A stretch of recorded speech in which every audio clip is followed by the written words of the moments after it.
May 14th, 1992. Tonight, experience a moment of crisis. The plane is going down. U.S. Air jetliner skidded off the runway. Some will live to tell the tale. Next thing I remember, water came in. It's like someone has opened up the floodgates. Survivors of U.S. Air Flight 405 take you through a night of tragedy and a night of miracles. Something snapped. Something said, you're going to get out of here. You have to get out. You have to try. A primetime investigation. He took me by the hair of my head and started slamming the back of my head onto a concrete floor. We'll go to Mississippi to investigate charges inmates at the Harrison County Jail have been viciously beaten by deputy sheriffs. How many beatings did you witness? I would have to say at least 50 or better. But when some deputy sheriffs tried to blow the whistle, they say no one would listen. They didn't want to talk to me because it was a cover-up. She's an intelligent, successful woman who is boldly... Get away from her, you bitch! And now baldly, gone where no one's gone before. Tonight, Sigourney Weaver talks about life and the pressures of stardom on the eve of her big summer movie. If Alien does well, I will get maybe a little bit of credit. If it doesn't, it will be blamed on me. Judd Rose learns about the way things really work for women in Hollywood. Bruce Willis can make a bunch of pictures that don't make any money, and yet they still think that the audience will come out to see him. And a dramatic development following our investigation last week into Deadbeat Dad. Tim, your children want to see you. Your children want to see you. They want to see their father. Well, not here, not now. Why? No, they want to see their father. Okay, you're not one. These are his children. Oh, then he doesn't want his children? Find out what happened to one of the fathers who ran out on his family, leaving his kids with no support. From ABC News, with anchors Diane Sawyer in New York, Sam Donaldson in Washington, Chief Correspondent Chris Wallace, Judd Rose, Jay Shadler, Sylvia Chase, and John Quinones. This is Prime Time. In all of Hollywood, there's only one woman who can stand alongside Schwarzenegger, Mel Gibson, Bruce Willis as one of those towering heroes of the big action films, like the new Alien 3. There's just something different about Sigourney Weaver, a certain strength, a certain classiness that allows her to do and say things that, by Hollywood standards anyway, are dangerously provocative. Something about her that led the crusty veteran actor Hume Cronin to call her just a real down-to-earth broad. Judd Rose takes us to meet Sigourney Weaver.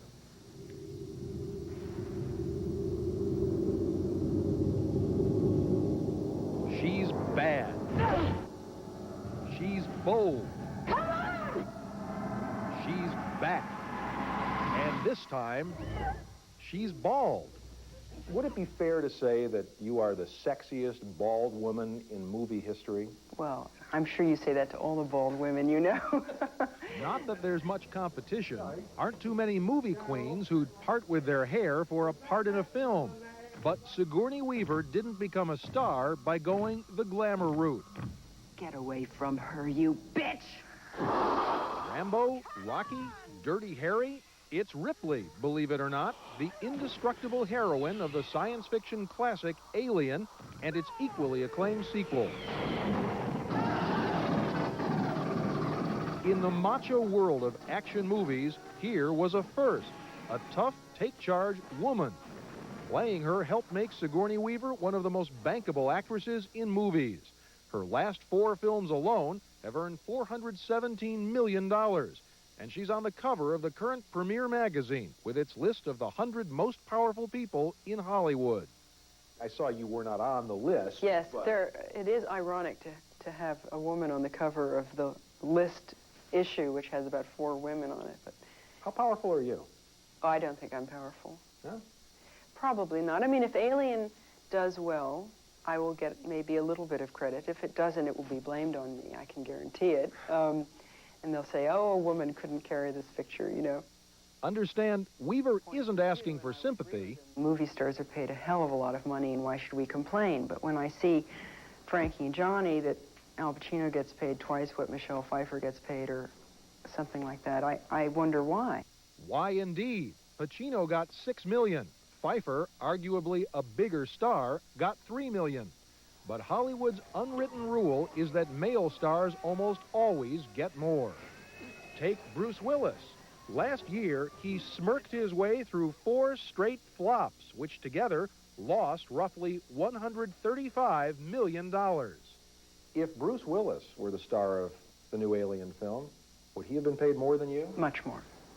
Much more. That's just a given. Oh, yes. One of the executives at Fox, when I was negotiating for this, because I believed in the principle very much that if they had paid Mr. Willis a certain amount for Die Hard 2, that in fact for Alien 3 I should be paid at least that. And he said, I would be embarrassed to pay you that. Weaver had to fight for it, but she got $5.5 million. That's one of the richest deals ever for an actress, but it's still $2 million less than what Bruce Willis got paid for Die Hard 2. And Bruce Willis can make a bunch of pictures that don't make any money, and yet they still think that the audience will come out to see him. It's definitely a double standard. Few of Hollywood's big names would argue with that, but almost none are willing to talk about it so openly. After all, publicly criticizing studio bosses is generally regarded as a bad career move. But Sigourney Weaver isn't afraid of the show business establishment. She's been part of it from the day she was born. Her mother, Elizabeth Inglis, is a former British stage actress.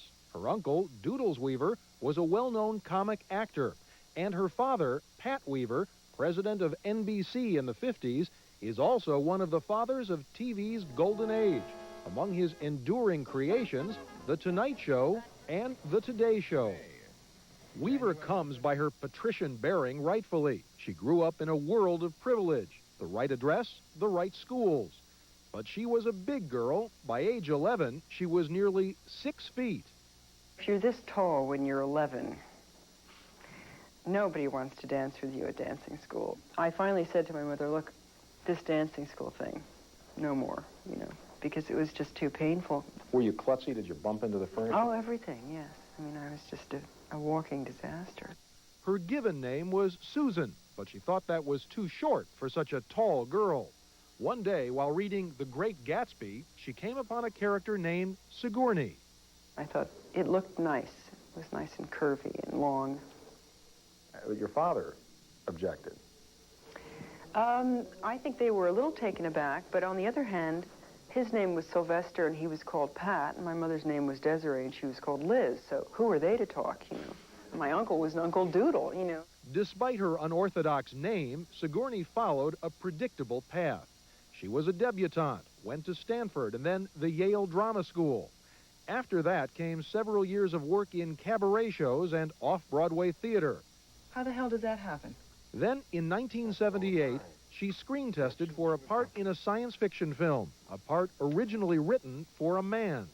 I thought, well, that's her. I mean, this almost never happens in movies, but this is one time it really did. Alien quickly turned an unknown into a cover girl, and Weaver went on to become one of the movie's most versatile leading ladies. Along with her glamorous looks, she had a wide range, from steely to steamy to downright silly. Are we still going out? You want this body? Is this a trick question? Take me now, sub-creature. We never talk anymore.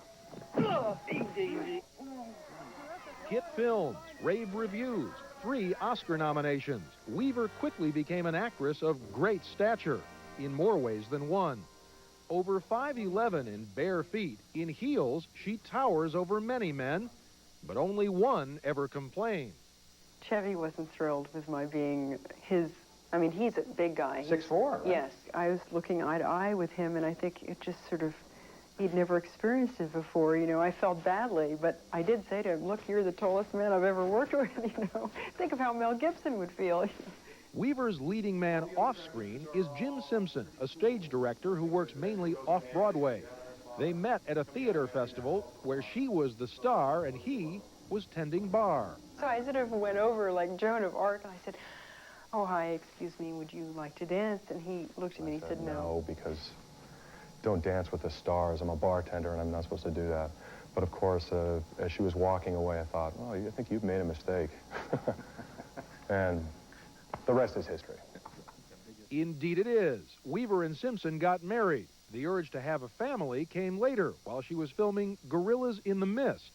I remember sitting there in the muck, in the mud, in the rain, and I was being used as a trampoline by about 4 little baby gorillas, and they were jumping up and down on my stomach and pulling my hair and biting me and urinating on me, and I remember thinking, this is so great. Inspired, she got pregnant. Daughter Charlotte is now 2. Sigourney took 3 years off to be a mother, and now she's back. Back to the future in Alien 3. Get down! It's been 6 years since the second Alien, and the new one has a style all its own. More like a haunted house than a roller coaster ride, which is what people felt about the second one. But let's just sort of get it right on the table. Is this film going to scare you down to your shorts? Oh, gosh, yes. I think so. I think so. Yeah. Oh, yes. Ugh. Alien 3 finds Ripley and that nasty lizard on board a penal colony in space that's infested with lice. The first day of filming, Weaver was lying nude under a sheet when she heard the director call for bugs. And this guy comes over and he kind of goes like that, and up my nose and into my mouth and in my ears were all these, well, I didn't know what they were. They just felt awful, you know, they're just, ugh. I was like, get the nurse. After all that, the scene was cut from the film, but the unkindest cut was her haircut. In the movie, Ripley's head is shaved to ward off lice. My husband was very sweet because he told me at the time that he thought it was very attractive and very sexy. And then months later, when it had grown back, he said, God, I really hated it, you know. A bigger challenge for the filmmakers was raising hair. How do you scare film fans who've made this trip twice before? With a new, improved Alien that can do things like run upside down. It's faster, leaner, and yes, even meaner. Of course, the basic rules haven't changed. Rule 1, never peek in a dark place. Rule 2, watch your back. And Rule 3, always listen to Ripley. I'm telling you, it's here. Get the foolish woman back to the infirmary. This reptile with a bad attitude is actually a guy in a rubber suit, or more often, a series of intricate models run by wires and pulleys. And that goo? Well, it's the stuff fast food joints use to thicken their milkshakes. So what prompts that look of pure terror?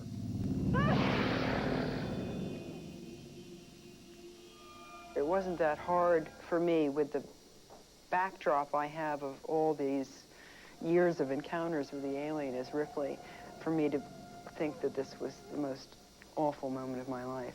The last few weeks haven't been any picnic either. With the film due out next week, Weaver's been busy reshooting the end and re-recording her dialogue. These last-minute fixes have left Hollywood breathless with rumors that Alien 3 is in trouble, and the pressure on Sigourney is all the more intense because she fought to be one of the film's producers, and she's had a say in everything from the script to the score. Remember, Sigourney says if the film flops, she'll get the blame. She, after all, is a woman operating in a man's world. If women ran Hollywood, what would be different?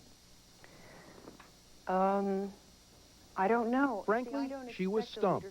But then, a few days later, we got a call from Sigourney. Come over to my production company, she said, and I'll show you what it would be like if women ran Hollywood. Judd, have you met my director of development, Richard, Richard, what's your last name again? Sims. Richard Sims. He's indispensable. So who's on the phone? Joe Roth. Joe Roth, the head of Fox? Why didn't you tell me, you pig? I mean, thank you, darling, Richard. Listen, if this is a bad time... I'll tell you if it's a bad time. Hello, Joe. How are you? Hold on one second. Robert, haven't we discussed how when I come into the office, I'd like you to dress as a Chippendale dancer? Do you have a problem with that? No, Miss Weaver. I was cold. Robert, you are a screenwriter. You have to get used to debasing yourself. Put these on. Joe. I love Tom Cruise, but don't you think he's a little old for me? Can't we get Macaulay Culkin? He's perfect. Oh, good, darling. Thank you. Joe! Oh, I'm exhausted. I've done enough work for today. I'm going home. You look so cute, Robert.